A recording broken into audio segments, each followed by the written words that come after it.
মায়ার কাজই হল এইরূপ খণ্ডতা, খণ্ড খণ্ড করে দেখানো।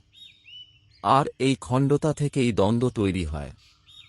শব্দে বলা কথা, তার থেকে মন হয়তো আলাদা কিছু বলছে, আবার বুদ্ধি হয়তো আলাদা কিছু বলছে। বুদ্ধির থেকেও তোমার যে অহংসত্তা, তার ভাব আলাদা। আর এই সত্তার থেকেও আলাদা কেবল এক অস্থিভাব।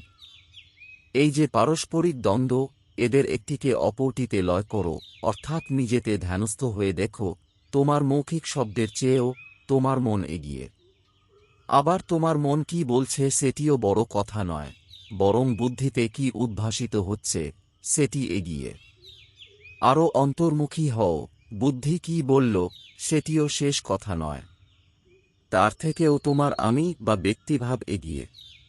এবং তোমার আমিত্ব থেকেও অস্তিমাত্র ভাব আরও এগিয়ে। এগুলি যেন শুদ্ধ চেতনায় এক একটি স্তরের মতো। যদি সেই শাশ্বত শান্তি প্রাপ্ত হতে চাও, তবে ক্রমাগত এগিয়ে যাও নিজের মধ্যে, মুখের শব্দে আটকে থেকো না, মনে কি আছে দেখো। আরও এগিয়ে গিয়ে বুদ্ধিবিচার কি বলছে দেখো। তবে কি বুদ্ধি শেষ কথা? বুদ্ধির মধ্যে একটা আমি আছে, যা বুদ্ধি থেকে এগিয়ে, বুদ্ধির পারে।